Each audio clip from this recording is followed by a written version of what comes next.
So now we're going to take the long view. So the title of this panel is Vision Industry 2020 to 2050. That's way in the future. And our panelists are Rodney Brooks, Tom Kochan, and Andrew McAfee. And why don't I give you the floor first, Rod? Oh, thanks, John. So I'm going to talk fairly briefly. I want to start by saying, we've heard a lot about AI today, and I think it's actually been a good meeting because people have been more realistic about the future of AI than in many meetings. But I want to say a few words about the future of AI. I think a lot of people are confused about how powerful AI is right now, how many jobs it could take, what sort of jobs it could take, et cetera, because they make some fundamental errors in understanding AI. We've heard about the word suitcase words today, and I think people have gotten very confused about what, I've had VCs say, but does your robot learn? Oh, it learns, that's great, it learns. But, Andy and I both live in Cambridgeport near here, and we both had to learn how to navigate around a maze of one-way streets, which is a very different experience from learning how to use chopsticks, which is a very different experience from learning ancient Latin, which I once did. But just because we've got one sort of machine learning doesn't mean we've got broad coverage machine learning. A second thing I think people make mistakes about is that we have good models of when we hear a human performing some task, we know how to generalize that to what sort of competence they have, whereas we don't know that with AI algorithms.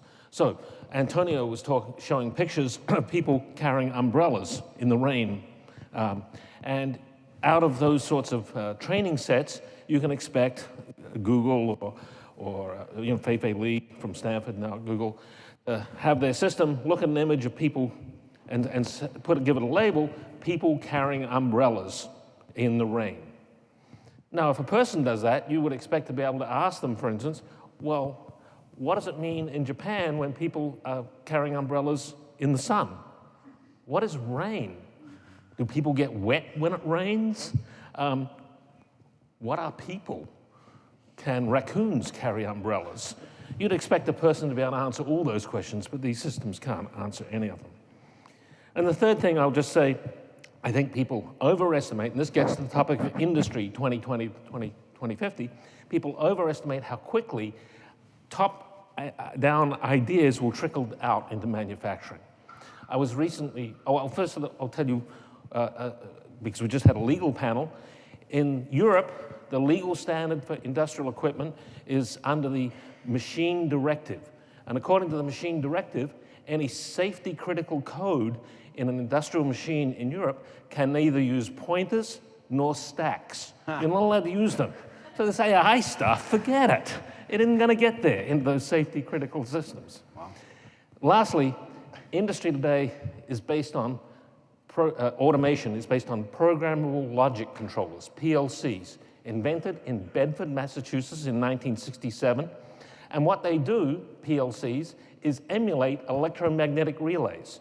You may remember them from early physics classes, an electromagnet pulling down a piece of metal and making a contact. They emulate those. And for a while, after 1967, they started emulating the 24-volt wires with an RS-486 character-based standard. Now it's an Ethernet-based standard, but the PLC manufacturers and people who build PLC systems now use an Ethernet cable as a one-for-one replacement for a 24-volt DC signal often, but underneath it, they're emulating electromagnetic relays. And even the Tesla factory in the Bay Area has today advertisements for PLC technicians. Wow. They're using emulated electromagnetic relays to build self-driving cars. Thank you. Good. Thanks. Good afternoon.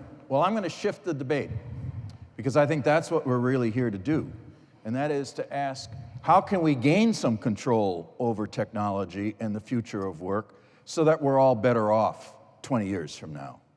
And I believe that we've heard a lot about the need to be a more inclusive society, a need to use technology more effectively, but we haven't really yet engaged the strategies that need to be put in place to do so. So I'm going to suggest 4 things that I believe if we do these things, then in 20 or 30 years, and indeed not even that long, we will all be better off. We will use technology more effectively, we will be more productive, and we will have better work with a whole variety of different jobs. And it starts by redefining who makes these decisions. Let's think about what problems we're trying to solve. Let me make it concrete. I think driverless cars are a silly idea. Who wants driverless cars? We want a safe, we want an efficient, we want a more accessible transportation system that augments the work that humans do behind the wheel. And maybe that will eliminate them completely, but maybe it won't. And if we think about defining it from a societal standpoint, from the stakeholders who really have a stake in this, that is the users, maybe even the drivers, and I'll come to that in a moment, then we can start to think creatively about how to augment the technology and augment the work effectively. That's point number 1. Point number 2 is we tend to think about technology and then we worry about the workforce. That's the wrong approach. That will never get this problem addressed. We need to integrate the design of work systems and the design of technology at the same time and make them simultaneous choices and decisions. Let me give you an example. In the auto industry a long time ago, General Motors was getting beaten up by Toyota, and they said, we'll solve that problem, we'll automate. We spent $50 billion at General Motors, and they still were the high-cost producer. Why? Because they didn't listen to the workforce about how to improve the operations, how to bring technology in, how to make those robotics and all the advanced manufacturing processes really more efficient. Toyota took that approach, and they continued to have the highest productivity and the highest quality. That's an old example, but I've seen it in healthcare. I've seen it now in the airline industry, where we overinvest because we don't let workers give wisdom to these machines. If we make that our second principle, I think we will make progress. The third is, you've heard a lot about training. Well, I do a lot of work on workforce development. And one thing we've learned over the years is you have to train on a lifelong basis before the crisis. Those same auto workers who were trained to engage in quality control and teamwork, flexible work systems, a design of a work system that made sense, could then integrate that technology effectively and really make it sing to produce high-quality cars at low cost. But they couldn't do it under stress by seeing the technology coming in and then thinking they're going to get displaced. It's too late to retrain at that stage. We need to train on a lifelong basis, and that means we in universities and community colleges, in industry, have to do our part to make sure that the training is preparing people to participate in this process. And then finally, we are going to have some people displaced. We are going to lose some jobs. There's no question that's the history of technological change. We may lose more now. I don't care about these predictions about how fast or who's going to win the race. Are we going to create more or lose more jobs? That's a crapshoot. That's the wrong question. The question is, what are we going to do to help those people who are effective? And you heard a number of suggestions about that already. We have to compensate people for the losses. We have to help them make the adjustments. Frankly, I don't think our society can afford another episode of a big gap between winners and losers like we're experiencing the consequences of right now.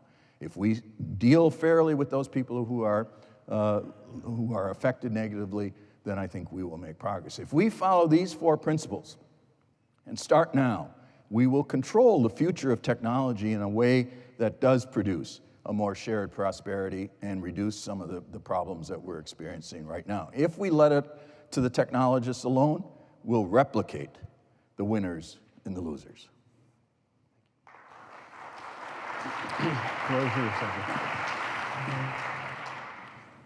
Hi, all. First of all, thank you for hanging in here for what has been a fantastic day, but a long one. The good news is that this is the last participant monologue that you're going to have to listen to today.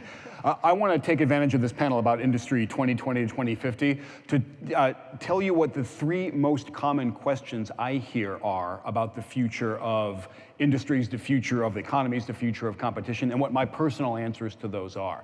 The first question that I hear a lot is, has our economy been hijacked? You can look at the gap between rich and poor. You can look at the fact that we've got these really powerful, dominant companies. You can look at the fact that some people are just doing just extraordinarily well. And there's a line of thought out there that says our economy has been hijacked. It's been taken over by the financiers. It's been financialized. And we got to take our economy back. There's probably more than none of that going on. But I think what's going on is that our economy is just changing. It's going through structural transformation brought on by the tectonic forces of tech progress and globalization. And that does a good job of accounting for all, I think, most, if not all, of the changes that we're seeing. For example, it is the case that more and more industries are becoming more and more concentrated in the US. It's also the case that most industries are becoming more and more concentrated around the world. And if the phenomena that we're seeing is a global phenomenon, it's a little harder for me to believe that the plutocrats have hijacked every economy around the world. So I'm much more on the side of structural change as opposed to hijacking of the economy. The second question that I get asked a lot is, do we need to worry about these great big, especially technology monopolies? Have we finally created permanent tech monopolies? And my prediction on that is almost certainly not.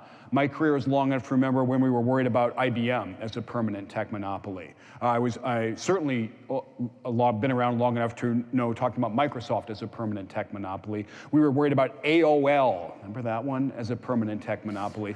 10 years ago, it looked like the worldwide phone industry had been sewed up by a Finnish company, Nokia, and a Canadian one, Research in Motion. So the pattern that we just keep seeing is dominance, really powerful companies come along, take advantage of big markets and technology, but then disruption, something unseats them.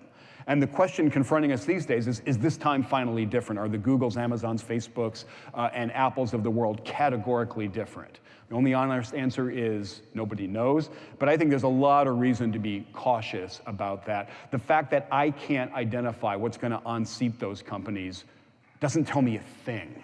I couldn't have identified what was going to unseat the previous generation of company. So I'm a lot less worried about these, the idea that we might have a permanent class of technology monopolies. We should also keep in mind that we're hearing a lot right now about bringing antitrust actions against these companies because some people feel they're too big and too powerful. The job of antitrust is not to protect small companies from big ones, and it is not to protect not to protect us from companies becoming too dominant. That's just not what that law is there for. So I get really, really nervous when people talk about taking that antitrust hammer out of the toolkit and going to whack companies with it.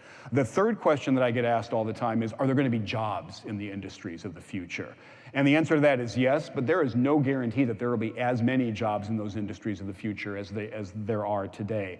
I hear a lot, and I've heard a couple times today, that we always benefit from bringing together minds and machines, and there's kind of either an implicit or an explicit follow-on to that, which is, therefore, we're always going to need more people to do jobs. That is flat not correct, and history shows us that that's not correct. There are many fewer longshoremen, for example, in America today than there were half a century ago. That's a job that has just shrunk in the face of tech progress. The year of peak manufacturing employment in America was 1979. We manufacture a lot more stuff than we did in 1979. We do it with many, many fewer people. So there's just no iron law that says that employment goes up as tech progress continues. We don't know what's going to happen over the course of the next 3 decades. We are still going to have some jobs around, but they're going to be fairly different, and in some cases, they're going to be less in number than the ones we have today. Went a little bit over. Damn, thank you. That was great. Thank you. So as a reporter in Silicon Valley, I used to sort of divide the world into now to 3 years into the future, which was product planning, and anything beyond that was science fiction. There was a lot of science fiction, which sort of puts me, I think, a bit in Rod's camp. But I wanted to start by asking the three of you to respond to Kai-Fu today at lunch, where he gave a pretty relentlessly optimistic and perhaps pessimistic in other ways view of the rate of progress of this field of AI.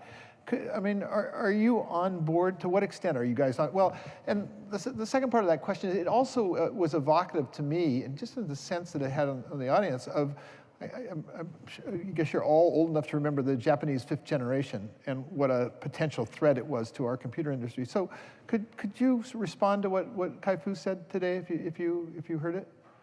Let's ask the AI guy first. Well, first, remember, McAfee got his venture capital fund in China. His job is to be optimistic. And remember that there are a lot of people in China, a vast number of people in China. And the metrics he pointed out, are going up in China. I don't know whether Kai-Fu's still here or not, but I was, a little taken aback by many of the things he talked about. Well, we give up privacy in China. We give up this, we give up that. At least in the US, we'd like to believe we don't give up privacy. That may not be true, but we like to believe we don't. There is a tremendous amount, and he also very conveniently sort of skipped over ripping off IP, where he said, well, we weren't ripping off IP, no, but we learned how to do things. The Chinese companies do learn how to do things.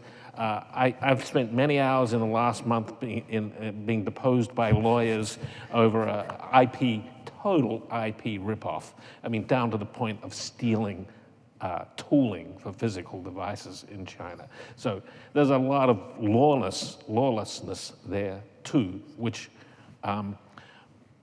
the barrier around that is that US companies and European companies can only fight back by fighting on the edges as it comes out of China. So he has a very rosy view. I have a much more sanguine view of what's going on. There is a battle going on. There is a fight, and the U.S. for the last, I don't know how many decades, says we don't do industrial policy here. China does industrial policy with daggers out, and that tells you where it's going to go long term. Tom, did you have a? Well, let me, Rodney has to fight the IP battles. I got thrown out of China for trying to teach about conflict management at the workplace. And the experience, the Chinese authorities thought we were creating the conflict, I guess. But in any event, the point here is if we have the right institutions and policies, we can let AI evolve at its own natural pace. But I think to reinforce what Rod just said, the difference between China, which doesn't want to recognize any democratic rights and wants to suppress all of the different voices and the different institutions. The rest of the world largely is a world where people can express ideas, can have a voice in shaping things like technology, can have a voice in shaping what problems it's going to resolve. And if we have institutions that allow people to engage with AI and bring the different stakeholders together so that the technologists talk to the social scientists, and so that the CEOs talk to their workers and talk to their customers and hear about the real needs in their communities, then we will shape AI, and I think we will probably even maybe accelerate. I can't say accelerate the technological frontier, but accelerate the acceptance of it and the use of it to address big problems in society. That's the vision that I think is available to us.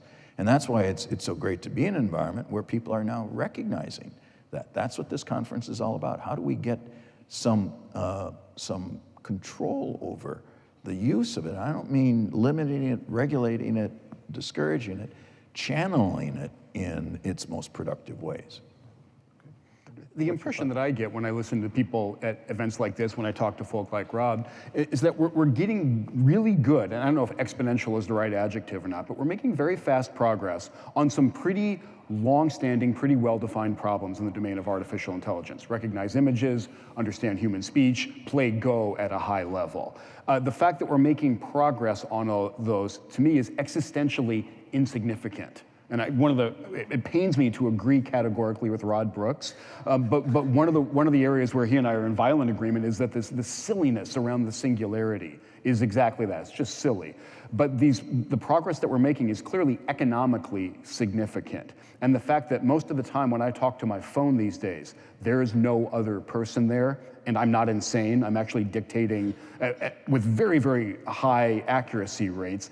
That's already economically significant. It's going to be much more economically significant. There are a lot of people whose job it is to listen to what another person wants and try to give that to them. Those jobs are going to be confronted by a lot more automation very quickly. Yeah, understood.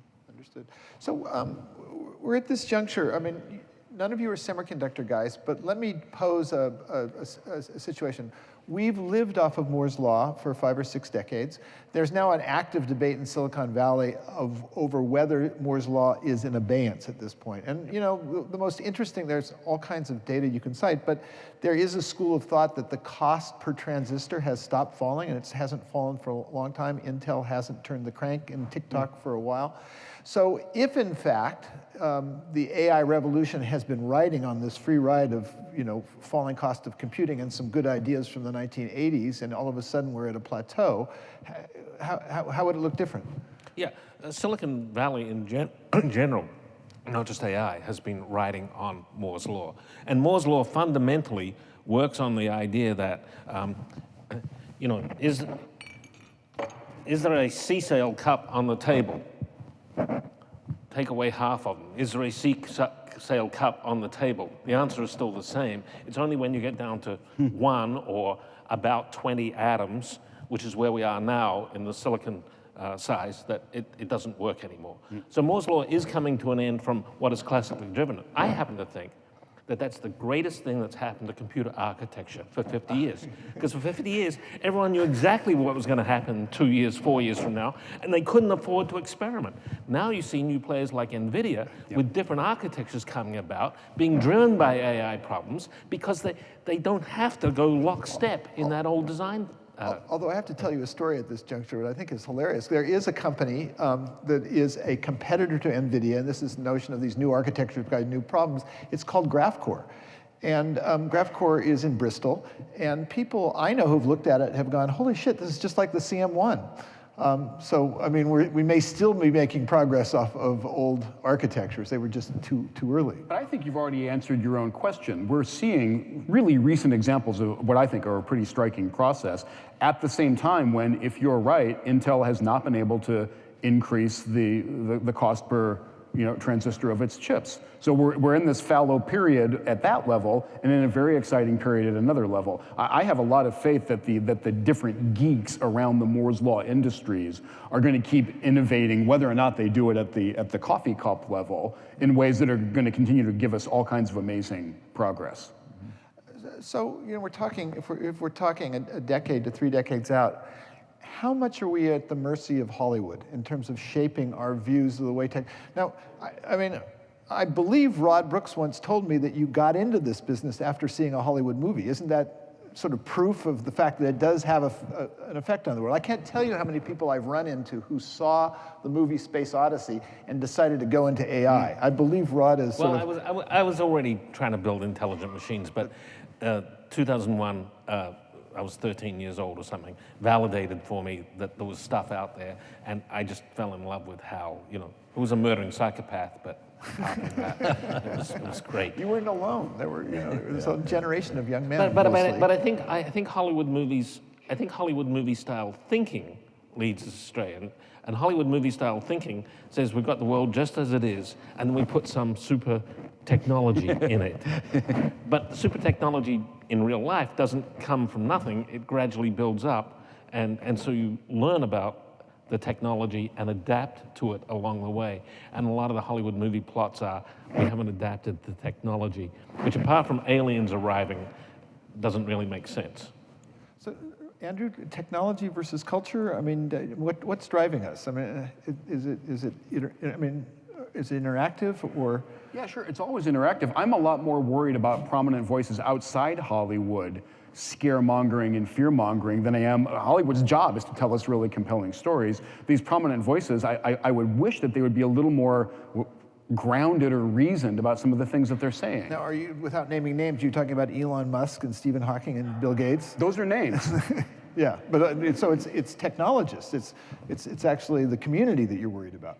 None of those three is an AI researcher.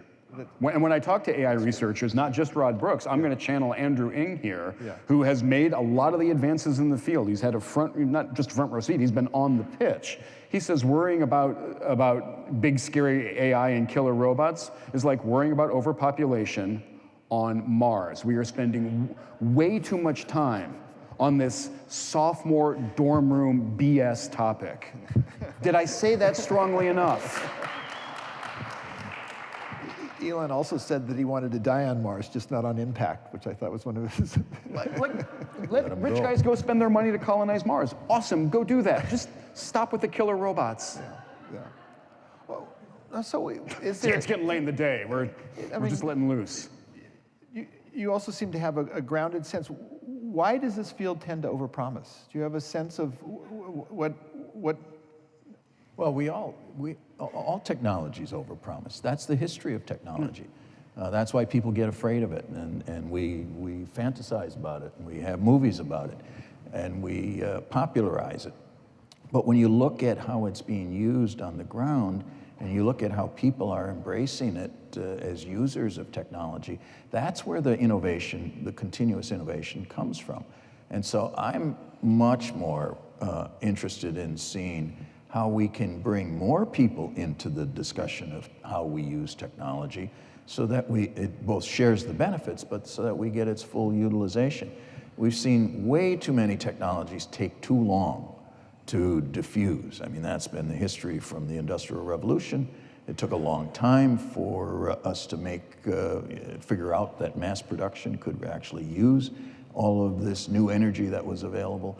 But if you start to bring the workforce in, you start to bring the users in, they begin to see the value of the innovations and the inventions, and they create new opportunities. That's how our laptops have freed up many of us up to do some parts of our work and other people to do some of the work. But then we see all kinds of new applications and new innovations and new developments, particularly from young people.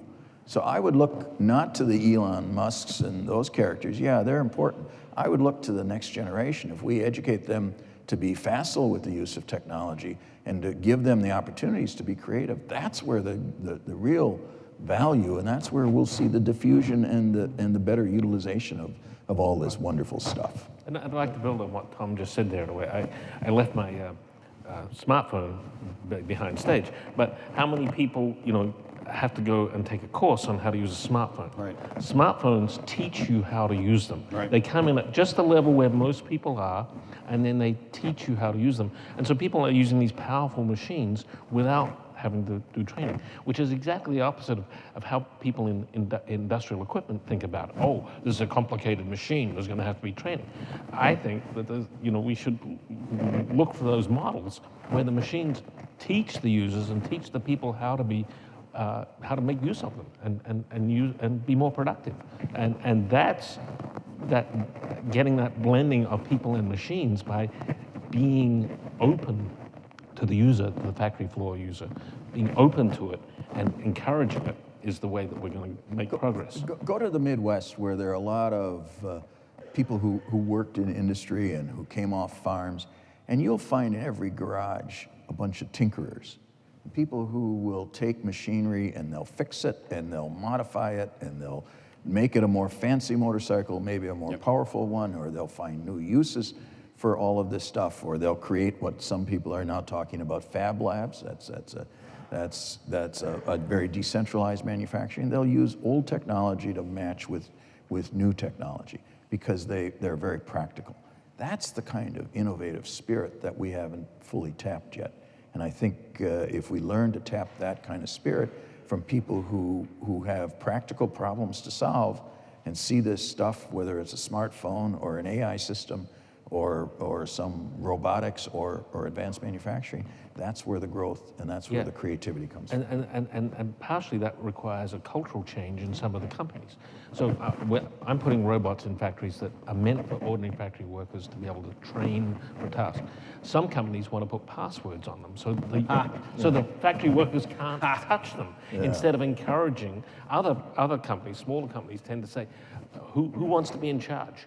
And someone steps up who maybe only has a high school education, steps up, becomes in charge, and becomes the expert. And that's a change in how you think about it. Those two different cultures, do you understand why one might be one side of that divide and the other? Is there an easy explanation for why they take? No easy explanation. Just listen to them, give them some power. Workers have been beaten down in this society, both economically, as we've seen with the numbers, and we all have those same numbers. But our institutions, we don't have a voice at work anymore. What used to be unions are essentially powerless today. So we got to create the next generation of opportunities for workers to have a voice. And I don't mean necessarily in the old ways, but to listen to the workforce and listen to the communities and listen to the spouses who have a problem in their house that they want fixed. And the husband who might have some skills will then figure it out. Yeah. And maybe both ways. Maybe both ways. That's right. I'm sorry. Well, one of the interesting distinctions that Eric and I came across when we were writing our book was between companies where management, where the formal hierarchy of the company thinks that one of their really important jobs is to gatekeep the good ideas and to be the guardians or the judges of what's a good idea or not. When we talk to companies, the ones that I really respect, we saw over and over again managers trying hard to get out of that business and doing things like not putting passwords on Baxters and giving people access to stuff and trying to, for example, say, okay, that might be a good idea. Can you go run an experiment and give that back to me? My job is not to arbitrarily assess your idea and tell you whether or not you can go ahead with it. And that shift is I think it's in its early stages. I think most managers have come up in a world where they think their job is to pass judgment on ideas that come up the hierarchy. I think it's going to be a sharp differentiator between successful companies and unsuccessful ones. So to your point about sort of re-enfranchising workers, if increasingly people are coming to the workplace through these what are called talent platforms, these things, these systems that hire people through the Right. Ubers and the what have you. I mean, can you see a way forward where workers can participate in a more meaningful way when they're actually being atomized? Well, I think that's a big problem. We've separated, it used to be if somebody in Los Angeles had a job opening, they put an ad in the Los Angeles Times and somebody came and they went to work. Well, obviously those days are over. You have all these intermediary staffing organizations, and we've got a project with a PhD student that shows the number of different organizations that touch the person before she or he ever gets hired. That's a travesty because that's productivity lost. But let me give you the concrete example of how we can use these platforms and benefit from them and how workers are benefiting. Do the experiment, those of you who live here in Boston, do the experiment and go on, you've got your Uber app, there's something called Fasten, like fasten your seatbelt, a competitor. Go on, get the Fasten. I don't have any stock, I don't have any stake in this. Get Fasten's app, use it sometime, ask the driver, they all have Uber, Lyft, and Fasten on their phones. What's the difference? They all have the same technology, exactly the same. The same little card tells you 2 minutes, 3 minutes, whatever it is before they're going to pick you up, and so on. But the drivers will tell you they respect us. We earn more money with Fasten than we do with Uber. Uber has the customers, so we got to stay with them. But the same technology, they've listened to the drivers. This is what, when a driver has a problem with a customer or a customer has a problem with the driver, they listen to both parties. They don't just blame the driver or drop the driver. They pay the driver a higher fee rather than what Uber does. There's a whole system of involving the workforce that gets loyalty, and I've done the careful research. I've probably talked to 10 of them now or so, and they all say the same thing. We like working for Fasten more. We just wish they had more customers. So we can use this same technology, exactly the same, to either drive down the workforce and maybe serve customers better. Uber does a pretty good job of that. Or we can use that same technology to empower the drivers, treat them better, have more loyalty, and serve the customers just as well. Okay. A last question. I think I was surprised it didn't come up more today, but there's a debate on jobs. I think there's more of a consensus on growing inequality in our society, and I was wondering if you had a view on whether technology was the culprit, and to what degree technology is playing a role in driving us toward more economic inequality. Yeah. Wait, are you asking us if technology is increasing inequality? I am. What's Mark Zuckerberg's net worth? Well, okay. Was that? My answer, hold on. My answer is Yes. But is that a technology question? Yes. Okay. Yes. Yeah. But that's the wrong thing to focus on. I'm not bothered about Mark Zuckerberg's net worth. I'm worried about the stagnation of the middle class. We are having a discussion about inequality, which is a somewhat important discussion. We are missing the bigger point, which is that people have stalled out and we have bad stagnation in our city. Those two are not the same problem. We are focusing on the wrong one. So, but the stagnation in wages, technology has had an impact with skill bias, technological change. No question about that. But it's a minor piece. It's a piece, and it was more important actually in the 1980s than in the last 2 decades. That's the empirical evidence. The other aspects that lead to stagnating wages are globalization, especially in the last decade with China in the World Trade Organization, so that's a piece. Technology and globalization can't be separated anymore. They're interacting. So those two are there. But the other big thing that has driven inequality and stagnant wages is the decline of our institutions. We have kept the minimum wage at the national level very low. We have destroyed unions. Unions had bargaining power. We have studied this for years. After 1980, they lost that bargaining power. They've gone down. And that accounts for about 20% of the growth in inequality or stagnation of wages since 1980. So we can deal with these issues, but we got to have the right set of policies and the right set of institutions. No, we can't bring unions back in their old image exactly, but we can build the next generation of worker institutions that can add value to the economy and then negotiate for their fair share of the distribution of what they help to achieve. And yes, we need to raise the standards so that we put more pressure on firms to invest in sensible technologies to be more productive. So the inequality or the stagnant wages, they're twins, essentially, are don't worry about the Zuckerberg, I agree. I don't care about him. I do care about the middle class, what we used to have the middle class, lower wage workers. We can address those issues and we can use technology to help advance their economic welfare if we're smart about it and if we're willing to make the tough political decisions and to bring the workforce's, I'm a little redundant on this, but bring the workforce's voice into this process. They will do better than they have in the past. Great. Let's stop there. I think we're halfway there today. I think we're going to get more of an economic prism tomorrow, but I want to thank the three of you. Thank you, John. Thank you, sir. Thanks, John.